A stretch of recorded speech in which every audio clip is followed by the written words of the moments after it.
Joining us now, Corey Stewart. Corey is the chairman of the Trump campaign in Virginia.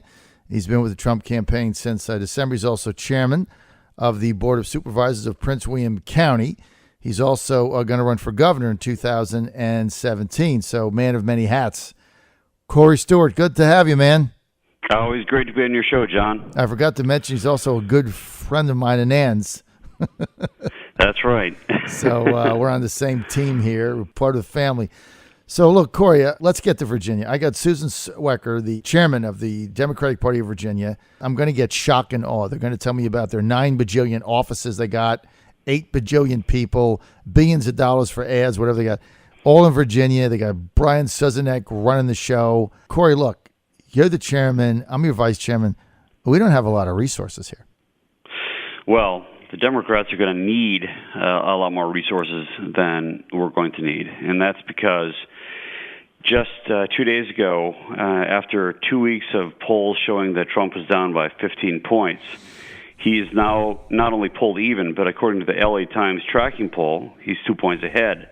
And that's without, the bajillion of resources spent on staff. That's without, the millions, the tens, the hundreds of millions of dollars that Hillary Clinton is spending on TV ads. We just started running ads for Trump last Friday, and we're essentially even at this point. So now when these ads take hold, and now we're starting to see so many more resources on the ground piling into Virginia, it's going to change the game dramatically. And given that we're already pretty much even at this point, you're going to see a very rapid turnaround where the Trump campaign will be in the lead versus the Clinton campaign. Okay, so a Washington Post poll came out, I guess it was a week ago. I think I was on vacation, or maybe just before I left. It was about a week, 7-8 days. And it showed Clinton with a 13-point lead in Virginia, showed that the state's not competitive. It showed Clinton ahead 2-1 in Hampton Roads, 2-1 in Northern Virginia. Basically, the Post was declaring the race over. Then Larry Sabato chimed in. He said, you got about a 5% chance to win it. I mean, isn't this a little premature? There's 75 days. Why the rush to judgment here? Well, because the Democrats, including the left-wing press, are trying to discourage Republicans and other Trump supporters from working for Trump. They're trying to discourage us from voting for Trump. And what this race showed just in the last week is the narrowing from the 15-point gap to the 2% advantage to Trump. Now, I don't know if the polls are really swinging that much, but they're all showing this tightening. And the Virginia poll, there hasn't been a recent Virginia poll. The last one you said was, came out a week ago, which means the data was 2 weeks old. But all the national polls that have just come out show a substantial tightening in the race. And when there is finally a Virginia poll that, that follows that, it's going to show the same thing. I mean, the state polls are generally going to track the national polls. Right, and anybody that follows this stuff is about a 2-week lag. But look, I agree with you. You look at the methodology of a lot of these polls, the turnout model is skewed to show a certain result. And I think you nailed it, Corey Stewart. I think the objective here of the media with these polls and changing the mechanics in such a way that they get the result they want is to crap out, as we used to say back in New Jersey, crap the Trump voters out, crap them out, right? So they don't want to work, they don't want to volunteer, they start, spinning conspiracy theories about the system's rigged and they stay home because the Clinton campaign knows if the Trump voters get engaged, they're at big time risk, right? Yeah, I mean, there's a tremendous amount of excitement for Trump, and what the mainstream press is trying to do, and the the Clinton campaign, frankly, is to dampen that support, dampen that enthusiasm, because as well as I do, this is almost like the shoe is on the other foot from 2008, where the excitement was on the Democratic side for Obama. Well, this time it's role reversal. There's a lot of excitement for Trump. There's some people who really hate him, but there's a lot of people who really love Trump. You don't see that on the Democratic side the Democrats almost apologize for Hillary. All they can say is that, well, Trump is worse. That's the only thing that the Democrats can say. Well, that's basically her whole campaign. She hasn't had a press conference in 261 days. She answers no questions. She has no rallies. If she does, a couple hundred people show up.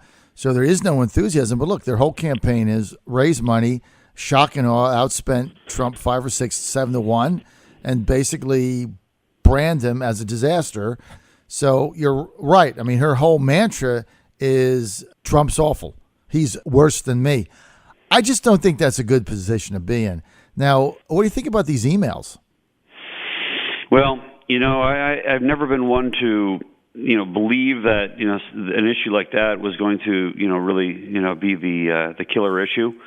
But I think it could be in this case. It just is drip, drip, drip, which is a death knell for politicians. When you've got a scandal that just won't die. And now 1,500 new emails. There's 200 voicemails left by the top executive of the Clinton Foundation, left for Hillary Clinton when she was Secretary of State. This issue is not going to go away, and what it does is it makes Americans think legitimately that Hillary Clinton is a crook. She really is.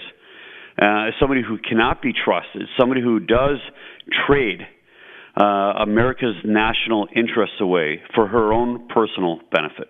Absolutely. Corey, Saturday, State Central meeting, Republican Party of Virginia. I called earlier today for John Whitbeck, the chairman of the party, friend of mine, show leadership and advocate for a convention because, look, Corey, whether you want a convention or not, or you want a primary, it doesn't matter to me.